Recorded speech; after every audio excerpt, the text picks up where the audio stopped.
Greetings, community, and welcome to Hangout of the Avatar. Today we've got a postmortem for you on Release 10. This is our most recent release, which just ran this past weekend. We've got Richard, Starr, and Chris here to talk about their impressions and get your feedback live on the air. Remember, I'm taking questions both in the chat room live and also on the Shroud of the Avatar website on the article where you might be watching this video. So thanks again for joining us, and I'll hand it over to Richard. Hello, everybody, and thank you. We boy, this was an exciting release for us. In fact, Dallas, our COO type, our data wrangler, had just sent around something saying we had a significant uptick in the number of people who played this cycle, which is very exciting for us. So thank you all for coming back in droves. And also specifically for completing some of the fun quests. The Get Yourself a Fancy Hat quest turned out to be quite popular, and it also helped us really drive people through a play cycle, a testing cycle that was really helpful. So thank you, everyone. Starr? Chris, then me. Yeah, this was a fun release. I think Starr's going to go over some of our thoughts. We've already chatted a bit on it, but I think overall it was fairly well received, but I think part of the reason it was fairly well received is we didn't do what we were supposed to do. But looking forward to getting that stuff done in future releases, and since I'm also the CTO tech director type and there were a lot of crashes this time, you guys can blame me, not Richard and not Starr, for the crashes that snuck in and the lack of stability. We're working hard on it and talking directly with Unity and other people, so we'll try to get those dealt with in the very near future. Yeah, thank you everyone for all the testing and the feedback and the playing and all the amazing community events you guys ran. My overall, feedback and analysis of this release was, we instituted this idea that every quarter or so we would do a release mostly focused on polish, which would include optimizations and stability and just general polish issues, and that was our intent for Release 10. However, as you saw by my post about what was in Release 10 and playing it, we also added a bunch of new content. So we let ourselves get distracted and excited about a bunch of things that we wanted to put in the game and add in the game. And we also noted that we were in a sort of catch-22 issue where, while the most important thing for us right now in these early development stages was to get a lot of testing of the product by as many people as possible, we were seeing a decline in the number of participants. So we added this whole release quest, tour guide, world tour thing with an exclusive item to drive up interest and drive up the number of people we had, which worked, but that was a bunch of new content that we spent working on versus time we could have spent polishing and optimizing, etc. And so my biggest, so it was kind of the best of times, worst of times. We got a bunch of fun new stuff in the game. However, it distracted us from what was supposed to be the primary purpose. And so, for those of you who had technical issues and were expecting a more stable experience or a more polished experience in this release, our apologies. However, hopefully many of you also enjoyed all the content that we did instead of that. So, and just a reminder, I'm sure everybody knows this if they actually stop and think about it, but we show you guys the game in its current state, but for everything we show you, there's 2 or 3 things we have going on in the background that we're working on, or 2 or 3 things behind the scenes. I think this release, like Steam, was one of those big things. Is we lost a little, visible work because we were doing some Steam work and getting things going on Steam. So, and there's a lot of changes that we continue to make on the server side. To increase security, to increase the level of oversight we have on transactions between players, etc.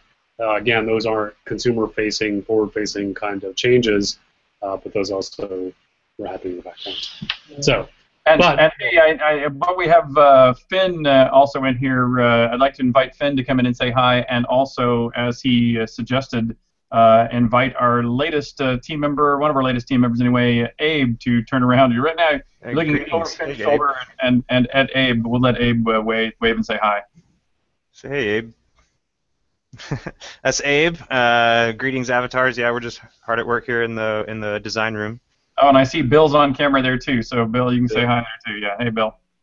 And and Finn, Abe, and Bill there are in the world building pit. So those guys are manifesting a lot of the spaces you guys are running around in. And Finn's case also doing a lot of the special effects and things in those spaces as well.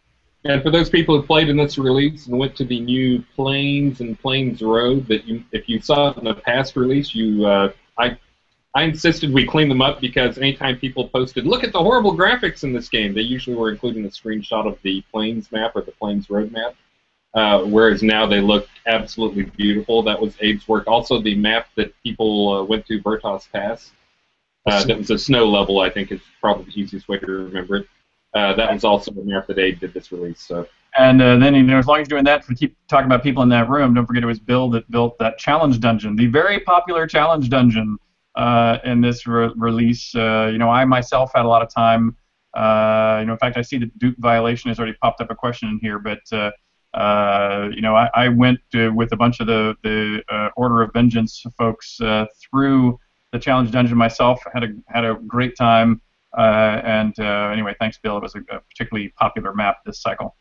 And we can talk more about that later if we want to, but just so people know, the directive to Bill on that was to make it so hard that it can't be beat, and then make 5 more rooms after that that are even harder. And I think Violation and Vengeance and all those guys, yeah. Oh, they all beat them all. I was with them all the way to the end on one pass. So, and as you know, I'm not particularly great at combat, so. I wasn't helping, even though I didn't die, I wasn't being very helpful. So let's just jump right into questions. Violation asked one up there. What's each of our favorite things that we added into Release 10? By the way, mine is the Oracle and the beginnings of virtue tests, quests, and modifiers. So that's at least my most exciting part of R10. Just a taste of what we're going to now push on now for the next couple releases.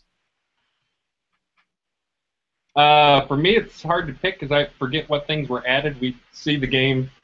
I know that you guys get the exposure where you get to play for like 4 days straight and you get to see big changes, whereas we see it every day. We play for at least a half hour every day because we have an internal play session where everybody's required to play the game. So I forget what stuff actually came on for R10. It's kind of a blur because I see it. You guys get to see the time lapse of what happens in a month. We see it every day. The combat focus stuff, I've got tons of stuff more coming for combat focus that we can talk about and improvements that'll make a lot of people happy, I know. We didn't do nearly as much of that as I wanted to this release, but we'll do tons more. But again, anything combat is usually me. Usually my focus and my favorite things. But.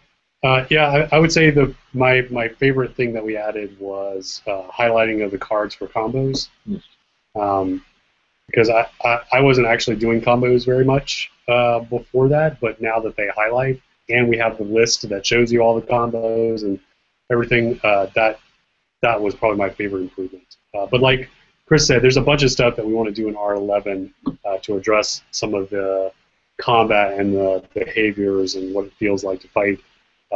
Include both for PvP and PvE. On the PvE side, one of the things we're going to be working on is some more interesting behavior patterns for the AI. So, for instance, like fighting liches, we're going to experiment with some patterns that they'll do of where they'll summon some skeletons, then stun or root everybody around them, then do an AOE fire death spell around them if you get too close to them, and then sort of repeat or randomly select from that series of skills. So giving AI more than one skill to use, and also giving them a sort of logic or pattern in which they use those abilities, I think is going to create a lot more interesting combat against AI.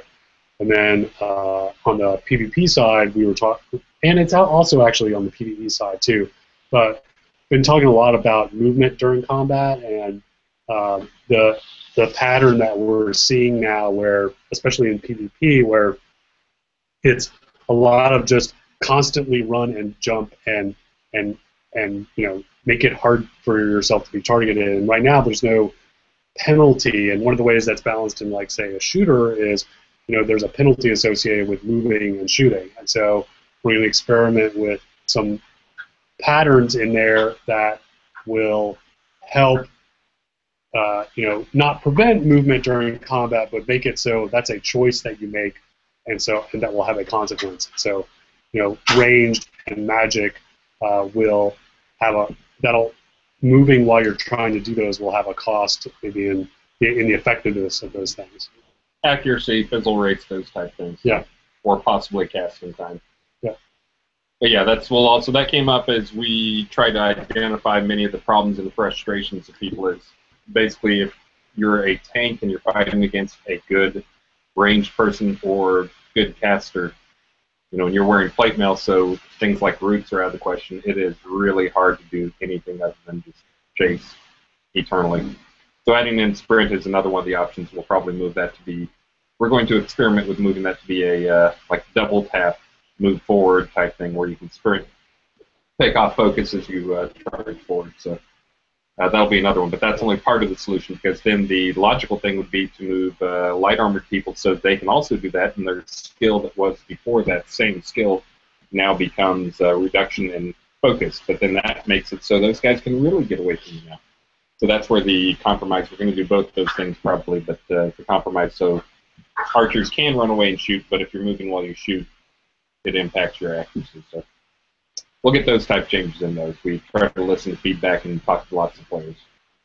I see another question that's popped up, like, will stability be a priority for Release 11? Absolutely.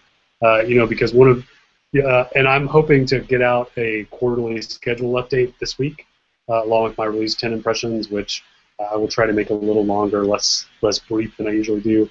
We'll try and get both of those things out this week, and in that you'll see that a lot of our preparations over the next quarter are going to be getting us on Steam Early Access, and things like, believe it or not, you guys, our current backers, are a much more forgiving lot than the Steam Early Access folks will be, and so things like stability and polish and etc. are going to be much more important. And it just really is more important for you guys, especially, as many of you have pointed out, now that we're adding this incentive to log in with exclusive content like the release hat. It's even more imperative that the game perform and be stable so that you guys can get that access to that content. And it's always good. I mean, there's nothing that will simulate, real user experience like having a bunch of users in the game. We do have tools that will give us like packet loss and lag and simulate that thing, but then we come into cases like, I know the challenge dungeon was a huge frustration to some people on day 1 or day 2, I forget when it was, but Thursday or Friday. I think we got a fix on Friday afternoon.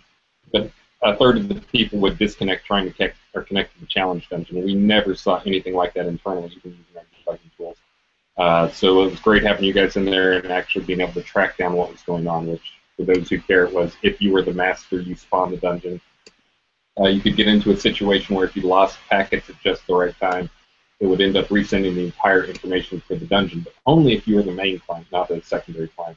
But it's that type of, having you guys in games that helps us track that type of stuff down. So hopefully what this means is by the time we're really live, it'll be a stable game for you guys. I see that Amber Rain wants to know when we're going to implement chaos magic, and I still have to tell you, Amber, why are you interested in chaos? You're following the wrong path. What do I need to do to convince you you need to give up on this chaos magic? And she's absolutely following the correct path. Despite the fact that patience is a virtue, patience will need to be maintained for the delivery of chaos, because it's not currently on the schedule until early next year, unfortunately. So there's a lot of because you'll just have to use something a little bit more virtuous. Yes, of course. Although I would hardly call death magic virtuous, but sure. And we'll probably sneak in skills based on other synergies between other skills. For instance, we want to have combos, and we've got the combo ready just because the combo is low-hanging fruit. We may sneak in a few earlier than that and enable them. But yeah, not yet. But yes, we will be doing a few off and on. Link of Hyrule, longtime listener backer. What changes need to be made for Steam Early Access? Actually, it took us a little over a day to get the game on Steam so we could download it internally. I think at some point, for those people who haven't been paying attention, that you guys will get Steam keys. 99.9% sure we're just trying to figure out how to make it happen in the most reasonable way. Working through a few of the issues, but so people will be able to play through Steam. I know there's a lot of people out there who, given the choice of playing it in Steam or playing it out of Steam, they'd rather play it in Steam just so they can see friends and achievements and all the other stuff. Yeah, and right now what we're hoping to do, just to give you guys a sneak preview of our schedule, the quarterly schedule update that we put out this week. What we'd like to be able to do is get the game on Steam Early Access at the beginning of December, but the things we have to do to make that work is, one, we have to get the ability to put a build up there and have someone download it and play it, which we've got the basis of that working, but there's a lot of things related to the Steam overlay that we have to get working. We also have to answer to 100, although we're 99.99% sure on the Steam key thing, we have to get that locked down. We also have to get it locked down how someone who came in from Steam but then wants to, from there, upgrade to a high-level pledge, for instance, how exactly that would work, how someone's purchase on Steam would show up in their account in our system. All those kinds of things have to be worked. And so the way we're going to sequence the Steam to get ready for that Steam Early Access is, the goal is for Release 11 that we'll do a Dev Plus only test on Steam, and then in Release 12, next month's release, we will open it up to all of our current backers for another larger scale test, and then at the beginning of December we'd open up for Steam Early Access as well. And also for those people who, I've talked to at least one person who was, I don't know if they're angry as much as jealous, Dev Plus people got to get in a little bit earlier. For those who saw the release and what it looked like on Thursday, just imagine what it looked like before the Dev Plus people got in. I think the biggest thing they get is they get some great screenshots of things. But yes, really, they get to see the game in an even less stable. So that's going to be the same thing with Steam. Sure, they'll be on there, but it's going to be a little more painful for them than you guys. Hopefully, they will help us work out the games. And we put them up front and all this stuff because they're generally our most loyal backers out there, and they're very patient, so we appreciate it. And to keep answering this sort of that Steam, and I don't want to spend too much time on it because we have a bunch of other questions. Other things that are sort of on our short list to prep for Steam release, which is having at least a first pass of some sort of starting experience and tutorial. And also a way to ease people into the deck system. Starting people in locked mode and kind of giving them the ability to go to a more advanced play only after they play the game a little while. So all those kinds of things we think are absolute requirements for Steam Early Access. And then the biggest one, though, out of all of those is Steam Early Access will imply persistence. And as you all know, what we've been saying for a while, our goal, and this puts much needed and more pressure on this goal, is to have persistence up by the end of the year. And by persistence, we mean that the game will stay up longer than just 4 days, possibly 24/7. That does not mean, however, that we won't do wipes when we absolutely have to. We'll try to keep them to an absolute minimum, but persistence just means that for at least until we have to do a wipe, characters will progress, accumulate wealth, property, etc. And for those people who remember way back in the days, which a lot of our backers do, Ultima Online, sorry, you might want to plug your ears. But Ultima Online screwed up in a lot of ways in terms of their beta and early access. Of course, they had no one else to follow in terms of models, but because they kept doing wipes so frequently, so often, they never really had a chance for their economy to develop. So those people who were there for launch on Ultima Online know that things were kind of wacky because they never really got to experience the game more than like a month's worth of the time before there was a wipe, or a week's worth of time. So it was... we're paying attention to that. We're going to try to make sure that we wipe often as we need to, but we will have some longer gaps in there where we don't wipe freely. But then we will wipe, of course, before we really call ourselves live. Mystic was asking about house controls, about banning and preventing people and things like that. So those are good questions. I'm flipping back and forth while we're talking. I think that's going to come in release 13th, so in time for Steam. Again, Steam driving us to pull some of those things in. So good question. And as far as zoning in the final game, it's been one of those things we keep talking about pulling out every release, and then it bails us out in a few cases because of things like players being able to zone out of a stuck area. So I think we're probably leaving it in at least another release until we see that we don't need it, and then it'll be replaced by some actual in-game mechanic at some point. And I've been thinking about that too, by the way. And this is the first release where I actually saw the downside of zoning in a significant way. So if we leave it in one more release, I think its days are definitely numbered, since people are now using it to do activities that the people they're zoning to don't want to have happen. So therefore it should be removed soon. Cool. Okay. Next question was a question about load times. What's our goal for the load times once we get fully optimized and etc. So there were a couple of cases where load times were bad. Still, we actually did some load time optimizations this release, but people don't notice the good zones; they only notice the bad zones. So the two places that were a problem were the challenge dungeon, which it was just odd in terms of what was actually causing the load times. It ended up being a lot of doors and a lot of lights that just in terms of how we send them, but it wasn't just that we sent hundreds of these things and the state of them, but then if there was any missed packet in there, a lost packet because we were sending lossless, we would end up resending the whole thing. So the challenge time dungeons, that's what was kicking a lot of people out when they tried to go to the challenge dungeon. It was actually a single lost packet would force a resend of the entire state.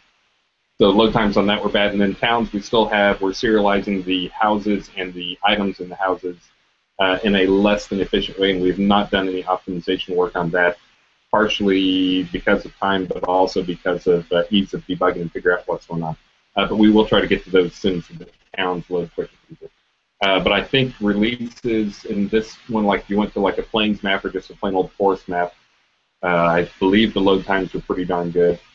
I did some times on them, and they were mostly under 10 seconds between scenes.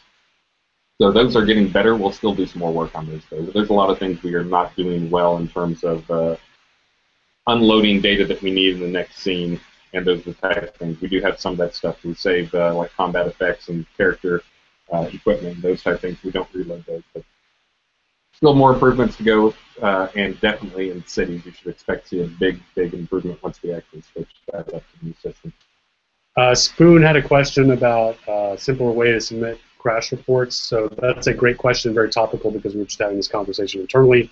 A lot of that crash data that Unity spits out, turns out, is useful for them because that's engine level stuff. That isn't actually data coming from our game, despite the error message that Unity spits out, which says you might want to send this data to the developer. Turns out it's not actually that valuable to us. It is very valuable for us to send to them to help us debug what's happening, but it's not really helpful for us. And and the ones that are helpful for us, we are already tracking, and we have a log that it goes through a log, so we still get those logs. The only ones that we don't pick up are the hard crashes that are somewhere in the Unity stuff. If it's in our stuff, we generally can go look at the log servers, and I can go and search and see exactly who's had what problems, what major issues. And we try to deal with those. That's kind of what we do on the Wednesday, Tuesday, Wednesday, Thursday, Friday, leading up to the build, is we get on immediately, go to the live server logs and check to see what's causing people pain and try to fix those things immediately, which is why if you want to play and you don't want to have too much pain, wait until a Saturday or Sunday to play, because we're fixing things right up through the weekend. Yeah, so thank you very much for those of you who have gone through the pain and trouble to send us the crash reports. But you don't need to do that anymore. And we may, depending on how we move forward with some Unity stuff, we may make the launcher send, log that stuff locally and then make the launcher send it on the next update like next time you connect. But we'll figure that out. You guys should not have to submit data by hand. Mike 11 was asking, are we thinking about more direct deck-to-deck interactions, blockers, stealers, etc.? Yeah, we think those are very interesting. I mean, that is some of what chaos magic is supposed to be about, but I think we could definitely have more. We've been actually talking a lot about itemization lately and enchantments, and so we're talking about things that maybe wouldn't necessarily fit in skill trees as enchantments that can go on items that would then add that ability to your combat deck. And also just know that we didn't add hardly any new skills this release. We did very little tuning. We tuned up some a little bit of focus cost, a little bit of cooldown timers, moved around how some things work between the lock time, like the upfront cast time, and the back end cooldown time on a few things. But really, we did not do any of that type of tuning. Once we get probably one more release, we're going to do some of it in R11, but we're going to start going between and finding more synergies between skills and more blockers between skill trees and skills. We just need to get a few more of those done. We're absolutely looking at blockers and what skills combine well and what builds are popular in each release, because we actually look at that type of stuff too and see what people are doing. Guys like Violation and Ohm and some of these other guys who are always out fighting and trying the different builds, and Espada and a few other guys out there, if you see those guys out dueling places. We're definitely looking at those and listening to feedback on those type of things. I know I've got a long email from a couple of those guys waiting for me to go read over on feedback. Yes, there will definitely be more active blockers, and we're definitely paying attention to interrupts and cast times and those type elements to make sure we can get that tuned so there's actually as much skill as possible in there. There's a lot of learning for you guys and ways to win, but it's not a simple who goes first type mechanic. Oh, also just on that same note, is people who are using fixed deck will probably turn down some of the penalty associated with using fixed with locked cards. We'll turn down the penalty on that a bit as we let people kind of choose rather than trying pushing people one direction or the other. It's interesting. I know somebody asked in here too about putting server status up on the website. You know, obviously, as soon as we go to something closer to 24/7 access or something more than our pre-planned weekends, then that needs to be more readily available.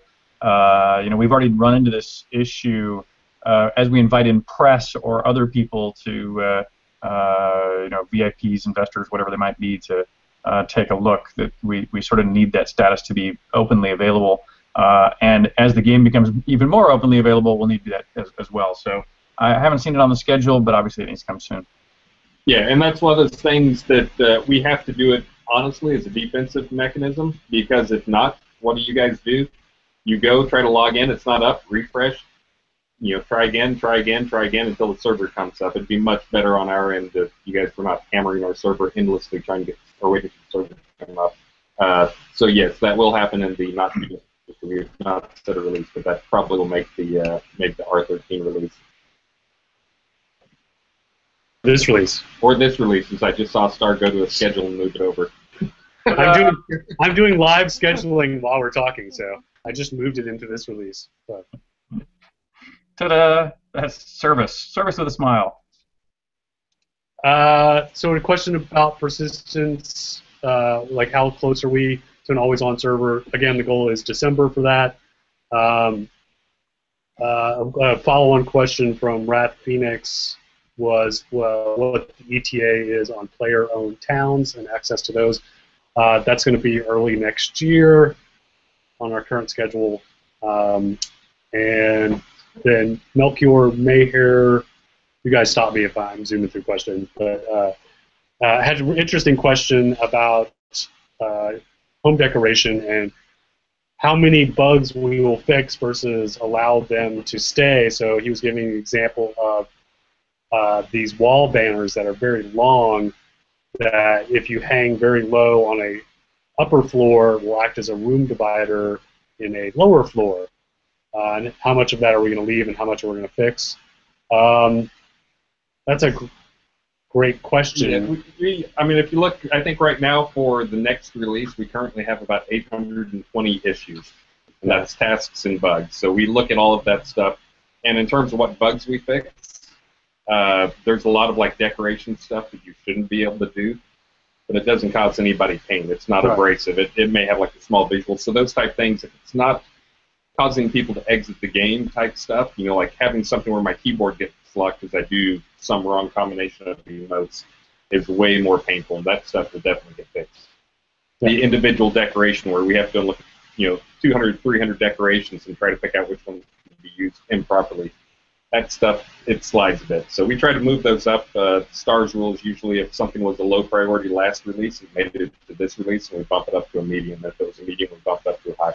We try not to let stuff gather too much dust in terms of bugs, even if they're pretty trivial.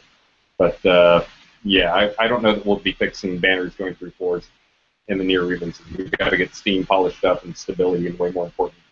Yeah, in general, our philosophy of things like that is if it's really just cosmetic and you can still use the object, then we will deprioritize it. If it's something like I literally can't place this decoration, or I can't put this decoration on this particular wall in this building, we'll probably fix those by the time we launch.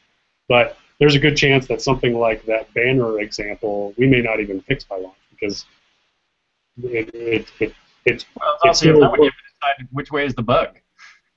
Yeah. Well, like I know you can also place those sideways. So like someone made a hospital by making a big H on the side of their tower by turning one of those sideways, and it's like, yes. So,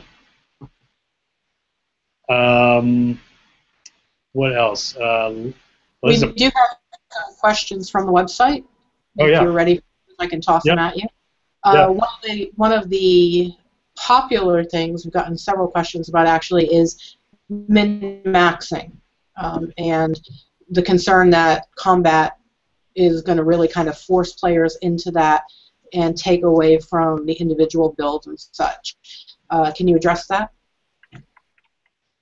Well, I mean, the first thing is to, you know, and this is actually a challenge that we have amongst the team that of understanding the current state of the game and sort of seeing the forest for the trees. So what everyone is experiencing right now is not what a normal gameplay experience is going to be for a variety of reasons. One is that not every skill is done. We've only done, you know, maybe 40% of the skill of the combat and magic skill trees, maybe 50 at the most, and so you're seeing an incomplete picture. So of course there are going to be current best builds because that's the only things available. Like for instance, there's only like at the highest end, there's only a couple of trees that, by the way, have summons. You know, the elemental summons, which is supposed to be a pinnacle skill. So you're going to want to pick something that focuses on fire because you can summon fire elemental. So that's going to be one thing that's going to force this sort of min-max behavior. The other thing is that it's a lot easier to min-max because there's no cost to, first of all, there's no character advancement.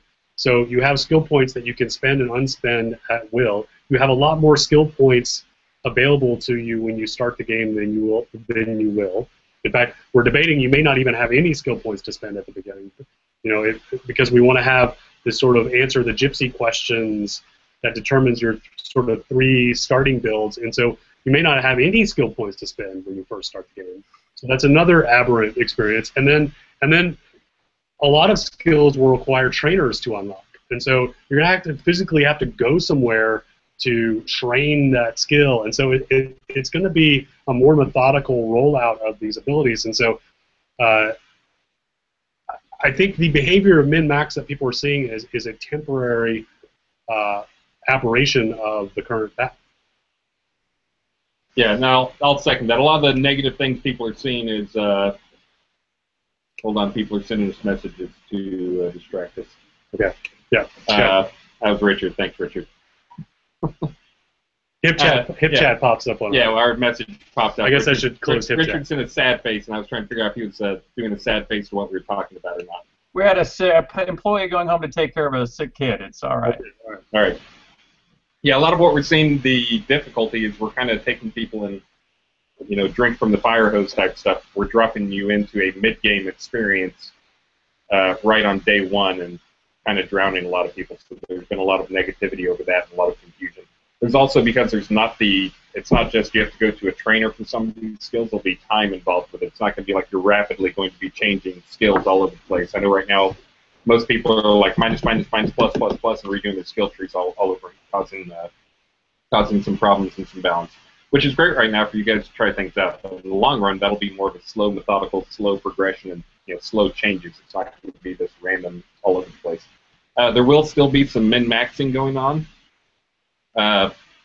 But honestly, there's going to be some people who will go for the best builds. Right now, though, as Starr said, we don't have the full trees, and there's a lot of rock, paper, scissors stuff that just doesn't show at this point. So there will be, some min-maxing, but hopefully there will always be some counter for it if somebody's going in very extreme directions. I think most people who have played now know that one of our big focuses is to get a lot of skill into combat and make it a lot of outside of combat skill is kind of the min-max, and inside the combat skill is where the real skill comes in, and both of them are factors. So we will work to improve it, but yes, there will always be some players who will work on min-maxing, and we'll try to make sure in balance. And by the way, that best build is going to change constantly every time we update the game. So until we launch, and even after we launch, it will be tweaked. I mean, and that's a natural of any live game. So the buffing and the nerfing of builds and classes and skills and weapons is a natural thing, and ideally it slows down when you launch, but during development it's a rapid, literally. And again, it's sort of echoing what Chris was saying earlier, where you guys see sort of big monthly deltas. Like, we're seeing that sort of nerf and unnerf and buffs and those kind of rapid changes literally from build to build, day to day. So that's part of the nature. I think an interesting point on that same front too is that when we play internally, it's interesting. You've heard me already say a few times that I'm not the best combatant, especially not on PvP. What I also find is, generally speaking, no employee is usually amongst the best combatants. Instead, I find it, when we were doing internal testing, I think Starr was the one that made the comment of, gee, I've been trying to find somebody to compete with an archer, and at least at the time, pre-R10, he was expressing his concern that an archer was always going to win because they can always just stay out of the way, and since you couldn't really chase him down, he was having a hard time finding a way to deal with that imbalance. Interestingly, when I watched the big combats that I saw it on the big PvP battles that were going on this weekend, the finals were actually between an archer and a sword user, and the sword user won, but he only won 2 out of 3. It was actually the other person won 1. So it was interesting we need to be watching you play and watching you all do these ladders and see who really does come out on top, to see if it is balanced or not, and not just on one-on-one, but maybe one-on-one a certain type should win, but in a group situation, it becomes even more complex. So we're going to have to observe and balance, which means nerf, things, for the next couple of months, a lot. Okay. All right. More questions from the website, Gina? It's not nerfing until after we launch, right? Oh, I see. Okay, sure. It's testing and balancing. So we had a lot of questions about crafting and harvesting, and that's been something that we've been adding very, very slowly, and we really haven't been putting a focus on. Can you talk about how it played out in R11 or in R10, and how it might play out in the next few releases? Well, don't forget, in R10, it actually wasn't. When you say played out in R10, I'm not sure what, if anything, actually changed much about crafting in R10. However, we were doing a lot of paperwork in preparation for crafting in R11 and beyond, and so interestingly, that's one of the pieces that I've been working on a lot personally. I did a chat about it, a few weeks ago. I'm now migrating that data into the final form that B and RD need to use to put it in the game, at least for one swath at it. But you should see at least one more big push of it in R11, but just like spells and other skills, it's each release is going to push pieces further forward kind of in skips and hops based upon kind of what we think the critical thing in need of change or evolution is.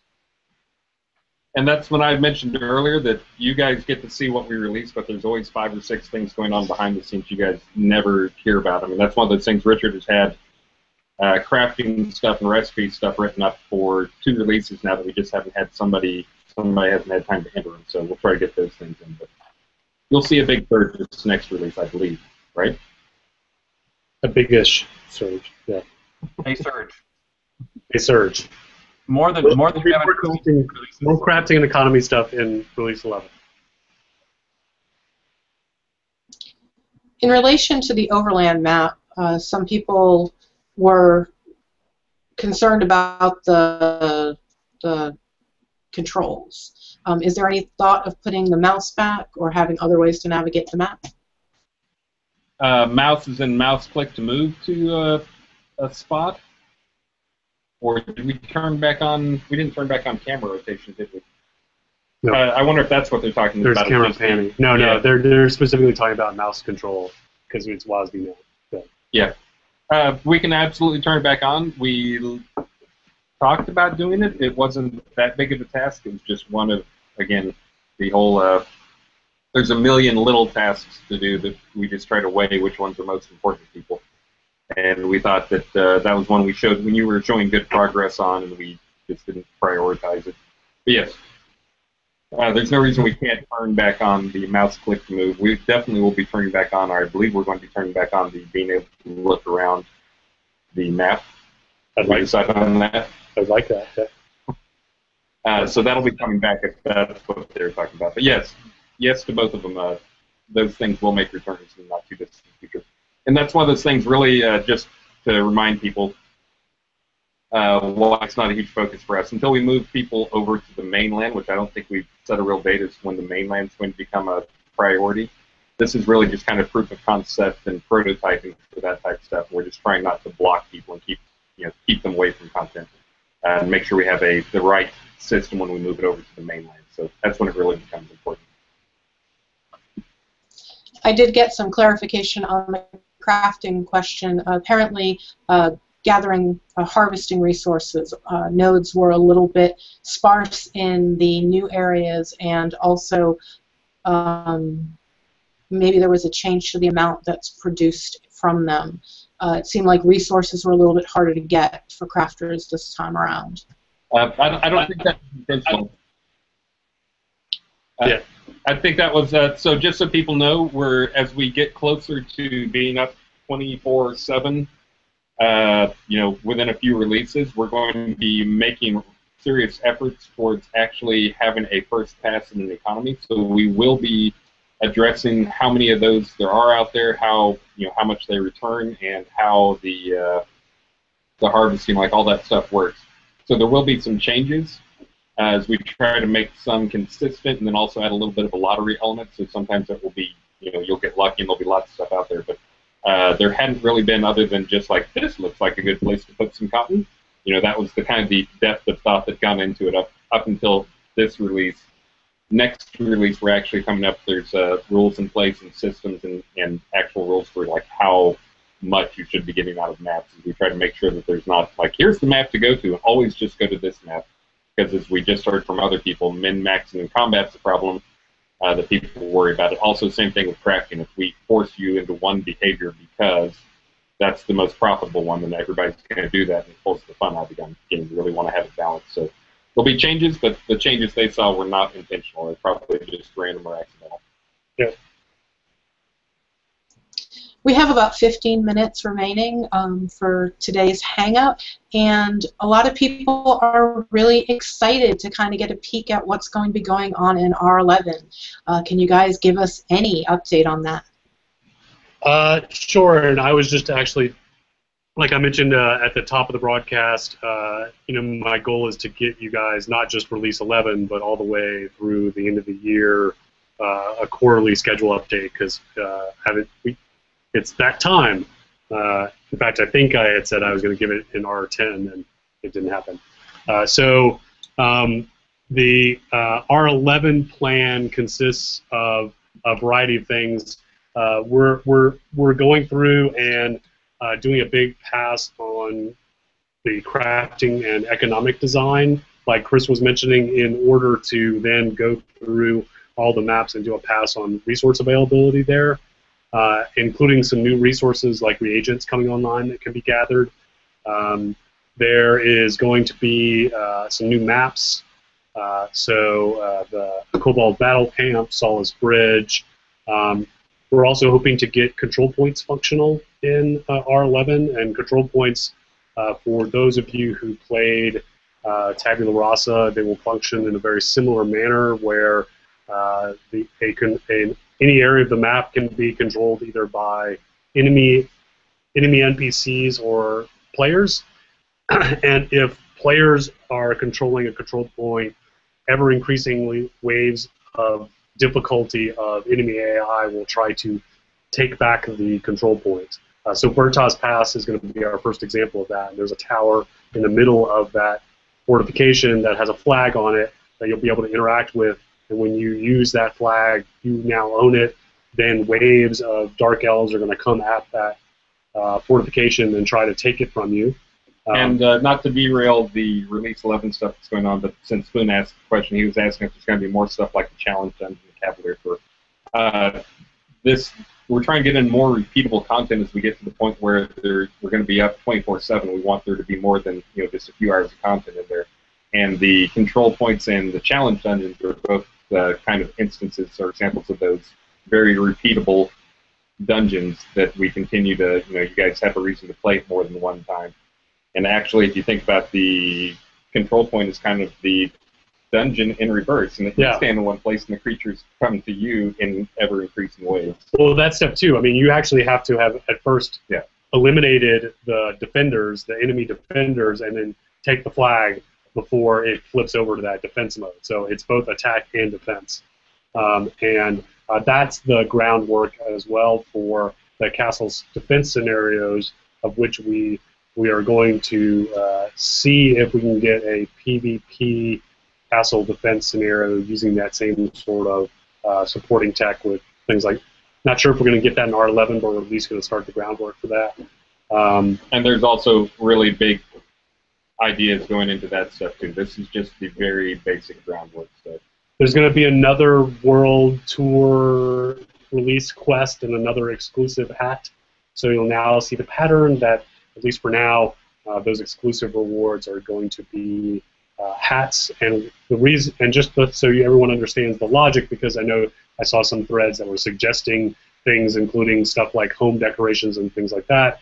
We want it to be hats because, one, every player, no matter what level, whether they own property or not, can use that item. So it's got to be something that's useful to everybody, and it has to cover their baldness. We are going to fix that bug too, by the way. Which is technically not a bug; it's just a content issue.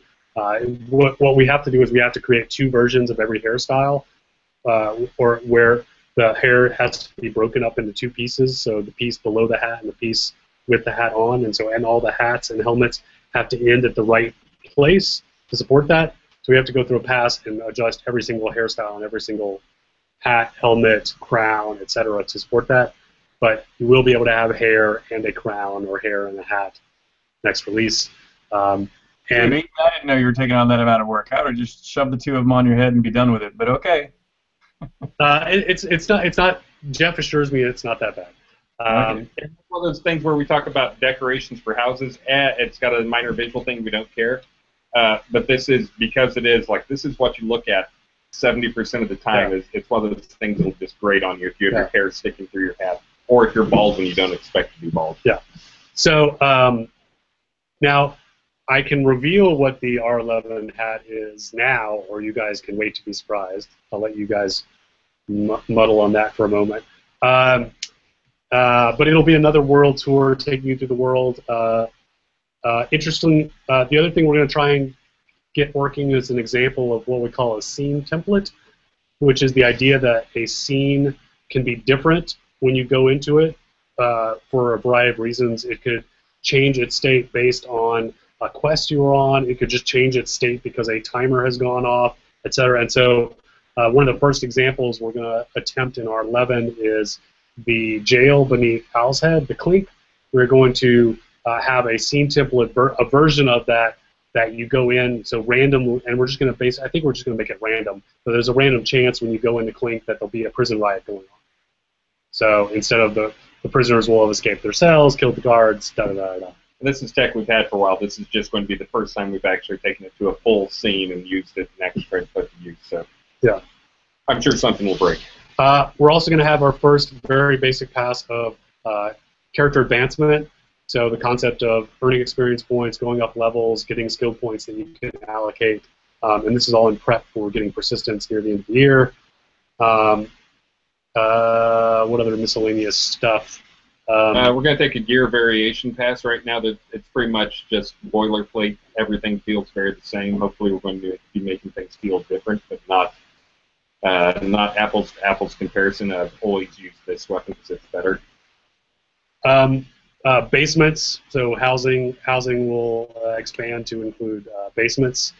But we also want to figure out a way. And again, I'm not sure it's going to come in R11, but its stretch goal is to give players the ability to use their wearables as decorations on the dummy, or like a thing on your wall where you can hang a weapon hanger, or a weapon rack. Encumbrance, and I think probably the biggest sort of systemic change would be the idea of durability and repair. So have items have durability that you then in turn need to repair. And we're actually having some internal discussions about repair and how much of repair should be a person required to do it versus I can make repair packs that I can buy from or sell, so that instead of it, because like one of the issues with a repair system that requires an active person there means that, one, I have to give my ultimate sword of plus 1,000 doom to some random blacksmith person to repair and trust him that he's going to give it back to me. So then we have to expand trade to include repair. That's one issue. But then even before that, there has to be a person there. So there has to be an actual blacksmith there, or we have to make it so NPC players can set up their NPC vendors to do repairs, but then it's not your skill, it's your NPC skill. So one of the things we were discussing is maybe what you instead can do is, as a crafter, you can make repair packs, like an armor patch kit or a sharpening stone for swords, etc., that you can that players can use on their items to repair themselves. Is one idea.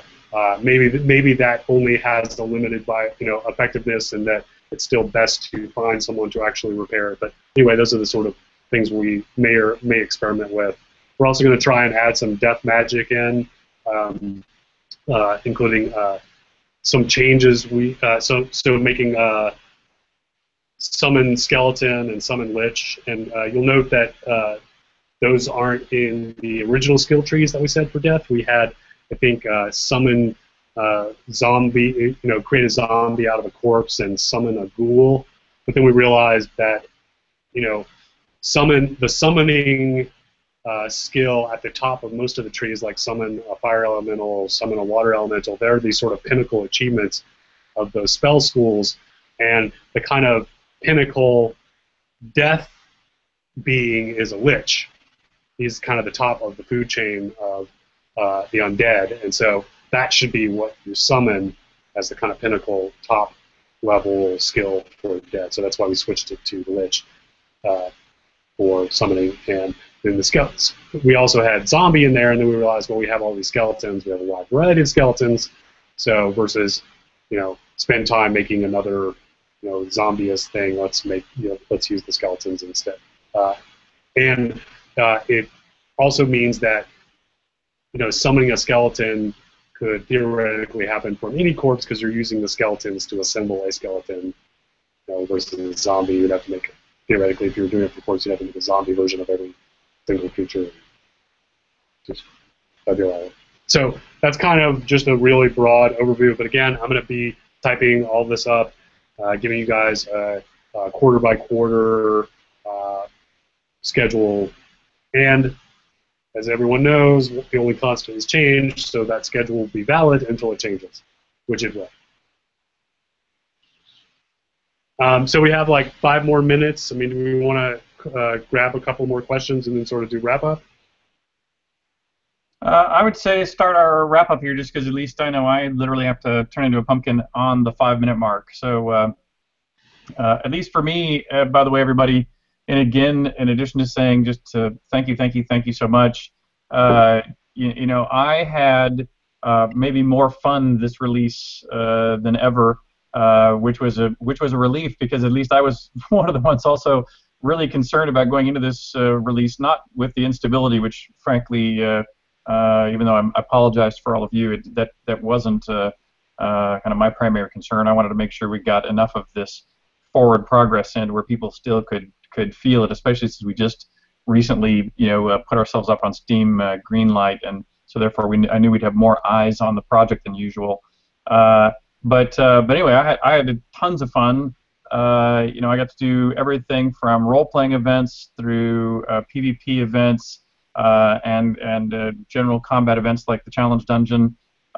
You know, really, it seemed like everybody was having a good time, and it rubbed off on me. I had a better time than usual. So anyway, thanks to you for coming to play. Thanks to my teammates here for pulling off another great release.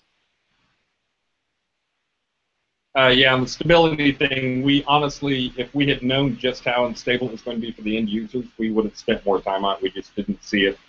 But a lot of stuff snuck up on us, as always, just the last week or so, and it's like we look around and we're like, oh my goodness, we have 400 issues left open in the last week, and we spent a lot of time focusing on that.